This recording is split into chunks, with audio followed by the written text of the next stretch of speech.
दोस्तों, आज हम लोग शुड हैव टू के संबंध में जानेंगे। दोस्तों, हिंदी के वाक्यों के अनुसार शुड हैव टू का हिंदी अर्थ होता है ही चाहिए। दोस्तों, अब हम लोग जानते हैं कि किस परिस्थिति में शुड हैव टू का प्रयोग किया जाता है। जैसा कि हम लोग जानते हैं कि सुझाव देने के लिए शुड का प्रयोग किया जाता है, जैसे कि यू शुड गो, यानी कि आपको जाना चाहिए, तथा हैव टू का प्रयोग मजबूरी दिखाने के लिए या विवशता को दिखाने के लिए किया जाता है, जैसे कि आई हैव टू गो, यानी कि मुझे जाना पड़ता है।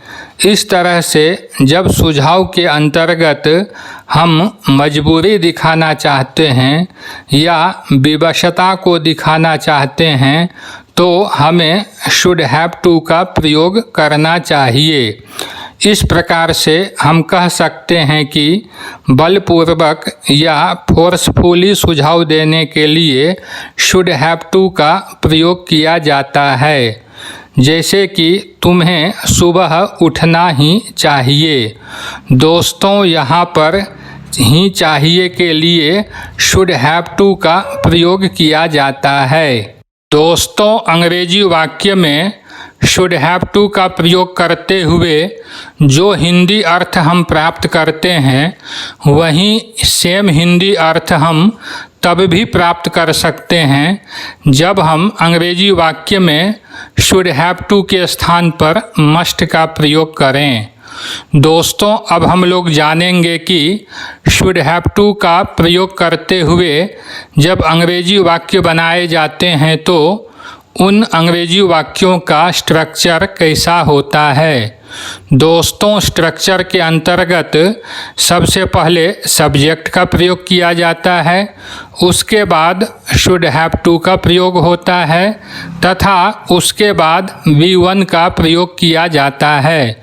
दोस्तों, यदि वाक्य में अदर वर्ड्स आए तो आप अदर वर्ड्स का प्रयोग कर सकते हैं V1 के बाद। दोस्तों, इस स्ट्रक्चर को ध्यान में रखते हुए मैंने वाक्य बनाया है we should have to worship daily. दोस्तों, यहाँ पर सब्जेक्ट के रूप में वी का प्रयोग किया गया है, उसके बाद शुड हैव टू का प्रयोग हुआ है तथा V1 के रूप में वर्शिप का प्रयोग किया गया है। दोस्तों, यहाँ पर अंग्रेजी वाक्य में सबसे लास्ट में अदर वर्ड के रूप में डेली का प्रयोग हुआ है। इस तरह से अंग्रेजी वाक्य बना we should have to worship daily, यानी कि हम लोगों को प्रतिदिन पूजा करनी ही चाहिए। दोस्तों, अगला वाक्य है we should have to exercise daily in the morning, यानी कि हम लोगों को रोज़ाना सुबह व्यायाम करना ही चाहिए। Next is you should have to increase your knowledge, यानी कि आपको अपने ज्ञान में वृद्धि करनी ही चाहिए। We should have to serve our parents, हमें अपने माता पिता की सेवा करनी ही चाहिए। दोस्तों, शुड हैव टू से बनने वाले अंग्रेजी वाक्य को यदि नेगेटिव बनाना हो तो नोट का प्रयोग शुड के बाद तथा हैव टू से पहले करना चाहिए। दोस्तों, अगला वाक्य नेगेटिव है they shouldn't have to disobey their elders, उन लोगों को अपने बड़ों की अवज्ञा नहीं ही करनी चाहिए। दोस्तों, अवज्ञा यानी कि तिरस्कार करना। दोस्तों, शुड हैव टू का प्रयोग करते हुए जब हम इंट्रोगेटिव सेंटेंस बनाते हैं तो हमें शुड का प्रयोग सब्जेक्ट के पहले करना चाहिए। दोस्तों, अगला वाक्य इंट्रोगेटिव है। वाक्य है should I have to believe in God, यानी कि क्या मुझे भगवान पर विश्वास करना ही चाहिए। Next is we should have to be perfect in our jobs, यानी कि हम लोगों को हमारे काम में निपुण होना ही चाहिए।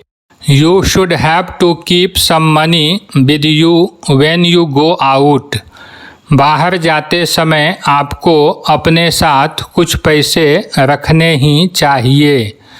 A person should have to have knowledge about his religion, व्यक्ति को अपने धर्म का ज्ञान होना ही चाहिए। अंतिम वाक्य है Shivam should have to be obedient to his teachers, Shivam को अपने शिक्षकों के प्रति आज्ञाकारी होना ही चाहिए। दोस्तों, यदि यह वीडियो आपको पसंद आए तो मेरे चैनल को सब्सक्राइब एवं वीडियो को लाइक करेंगे।